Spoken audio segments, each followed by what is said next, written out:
Hi, my name's Josh. And my name is Jacob. I'm Jordan. It's Pat, and we're a part of your company's HR department, here to help you transition your team to a virtual landscape. We go by the name of the Awesome Foursome. With recent geopolitical changes, it is likely that your company has transitioned you or is planning to transition you into a virtual team. There are a number of reasons why a company might decide to go into a virtual team, whether that's an internal due to restructuring, reducing costs, or new technology such as Zoom, or whether it's external like the pandemic, globalization, or government regulations and workplace health and safety, which causes the company to go in a virtual team. Regardless of the case, the change is in fact radical, which could cause a lot of tension among these workers. For example, employees might fail to see the need for the change or the fear of losing control of choice. They might disrupt their beliefs and habits, increase job complexity. They might lack trust in the company, or they might just fear the unknown. Today we will lead you through how simple factors such as trust, communication and participation will lead to a more mindful, more effective virtual team. In times of alteration, a great example of change is having it being referenced back to COVID. An extensive number of companies across a massive spectrum from small to medium and large global organizations had to cross over into the world of virtual change. In order to have an efficient process to this change, upper management should give information in advance regarding the reasons for the change, the nature of the change, the planned timing of the change, and its possible impact on the organization and its employees. According to McShane and von Glenau, communication is the highest priority and the first strategy required for any organizational change. As humans, people fear of what they don't know. Research shows that the communication can reduce the fear of the unknown and change team behaviors that conflict with the proposed changes. Yet, in most workplaces undergoing change, the Australian Centre for Industrial Relations researched training found workers effectively had no role in the decision-making process and were simply told that change was just to occur. At some workplaces, for instance, there was no communication at all. Change just simply happened. To be effective, communicative aspects such as tone, body language, and eye contact need to be focused on in the local workplace and be applicable to workers in their own work environment. Otherwise, they risk of being perceived by workers as remote or irrelevant. Taking a deeper look at the richness of communication, a key differentiator between the various communicative tools pertains to the method of communication. Text-based communication will always be less rich than voice or video-based communication technologies. Anyone who has ever spent too much time trying to craft an email to sound just right understands this firsthand. Conversely, when voice intonation and facial expressions are added to the message, it is much easier to convey and correctly interpret the intended message being communicated. The appropriate definition of what is being explained is called synchronicity, which is far more straightforward in that it pertains to whether the communication is real-time or delayed. Communication media that involves live sharing of information, such as video conferencing, phone calls, are somewhat critical for building trust and impeding mistrust early in a virtual team's lifespan. More synchronous media should be utilized for conversations that convey a time-sensitive message, as well as for those conversations that may provoke an emotion. For virtual teams to reach peak performance, trust and effective communicative aspects among team members must be developed. Outside of trust, critical components of developing robust communication activities across virtual teams is to ensure team members are actioning upon number 1, employee monthly catch-ups, which clarifies the objectives of management whilst identifies areas of improvement. Number 2, encouraging employee input, which employees have a say in company actions on internal matters. Number 3, setting clear goals, making sure steps are specified in an articulate manner, since it's not fair for employees to read the minds of employers. Number 4, using the right tools, referring back to the term of synchronicity and ensuring the appropriate tools are being implemented. Virtual teams represent remarkable opportunities for the modern organization, helping to resolve many workplace challenges, among other things. In an environment where there are many critical skills which are scarce, global markets create access to talent resources that otherwise might be extremely difficult to find. Nevertheless, virtual teams face barriers that located teams, quote unquote, non-virtual teams, do not. Technology, when used properly, can facilitate trust building, effective communicative tasks, and overall coordination of teams. However, the reverse is also true in the sense that ineffective use of technology can impair team functionality. Thus, any technology usage in virtual teams should be aligned to optimize team trust, communication, and participation, which Jacob and Josh will furthermore speak more about in high detail. Where possible, management and employee participation should be encouraged to give everyone a sense of ownership and involvement. Employees who participate in developing and implementing change are more likely to be supportive than those who have not imposed on them. Research clearly shows that participation reduces the fear of the unknown, hence why those that participate more in mid-high-level situations are more likely to react better to uncertain situations. When talking about leading more mindful virtual teams, we should consider, why do some virtual team meetings feel like a waste of time while others feel essential and productive? The difference is being mindful and ensuring the meeting is a good use of everyone's time. Consider these two characteristics that distinguish the most useful meetings from the rest.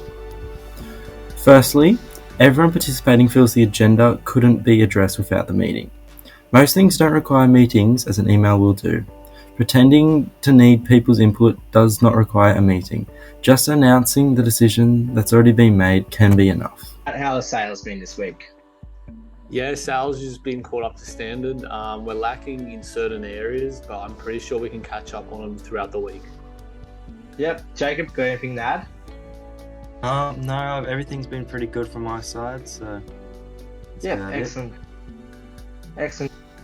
However, some things require human interaction and collaboration, thinking like problems we don't have solutions to yet or conflicts that haven't been fully explored. If time is needed to let creative solutions emerge, a meeting may be needed. Secondly, everyone necessary is fully present. How many meetings are you a part of where others are invested in their smartphones or doing other work, checking into meeting only every so often, or where some members only perk up to really listen when the boss speaks? Ensuring everyone is present is not accomplished by nagging on the part of the team leader, it's accomplished by a meeting agenda that focuses the conversation on decisions that makes a difference. Regulation of employment. When conducting virtual teams, especially those from home, it is vital to ensure high engagement, as face-to-face connection is non-essential, thus meaning employees can hide behind the screen and pretend to be working.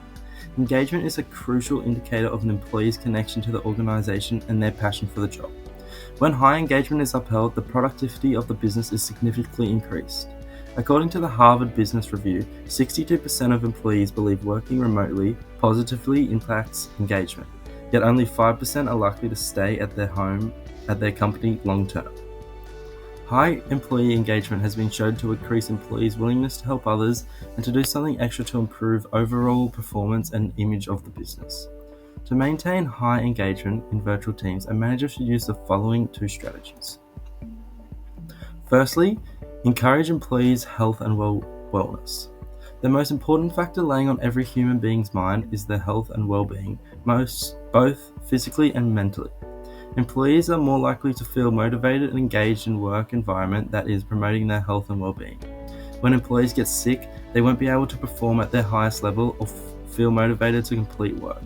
A solution to this is providing employees with fair and reasonable breaks, which allow employees to get out and fulfill something in their life without the constant fear of being late back to work, which subsequently boosts well-being.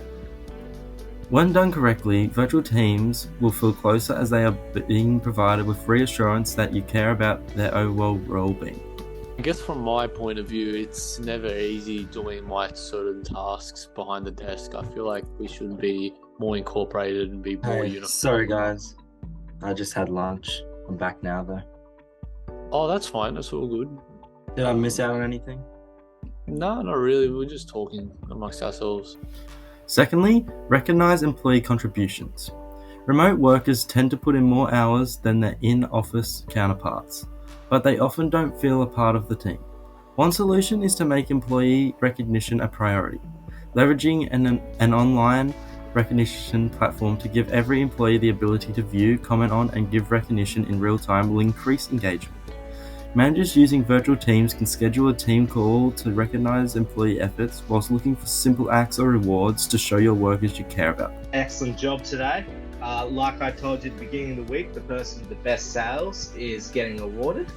Pat, excellent job. Absolutely stunning. Did you get that bottle of vodka we sent you? Yes, I did. It was beautiful. Cheers to that. Trust is an important part of managing virtual team. Research has shown that teams with a high degree of trust are much more proactive. They're more focused on their tasks, more optimistic, and more frequently will initiate interactions.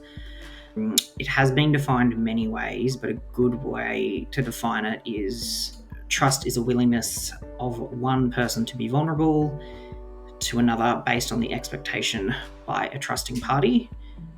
That party being trusted will perform a particular action important to the trusting party, regardless of the ability to monitor or control the other party. Putting any extra information about team members, their backgrounds, experiences, what their working and learning styles are, qualifications, what their tasks are that they face in a day-to-day job, just to create a sense of familiarity with their other team members. Just being in a virtual team is a bit hard to do that unless you have that. Tasks that are interdependent from other parts can be a bit more difficult to assign to a virtual team than tasks that are typically more self-contained. So virtual teams tend to be used more for projects where there's a clear beginning and end and a set of steps in between to achieve that project. Traditional goal settings used within a virtual team, it has had a solid record for success.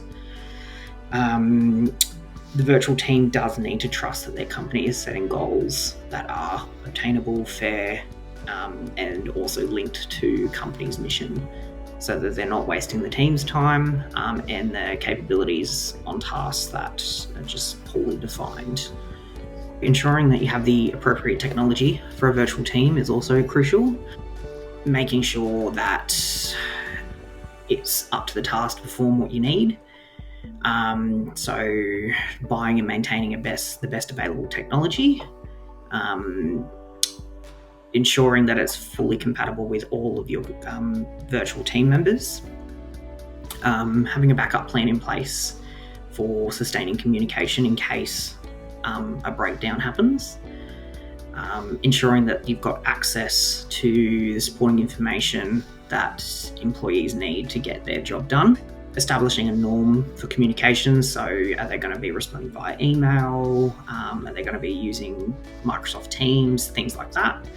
And making sure that information is as transparent and available to a virtual team members. So having things like Dropbox or SharePoint where team members can go in and access that information as soon as they need it.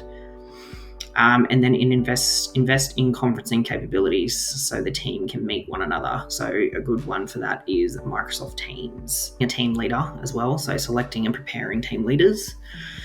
So obviously you want someone who has experience in managing virtual teams and who has also have a demonstrated success in leading a team that's a virtual team. So some of the skills they'd need to have would be training in delegation, goal setting, role clarification, conflict resolution, self-management, which are all key skills for a team leader to have. In saying that though, you can teach someone those skills. We thank you for listening and hope you the best of luck in transitioning into this new medium, and we look forward to hearing back about all the positive outcomes that come from this. Thank you.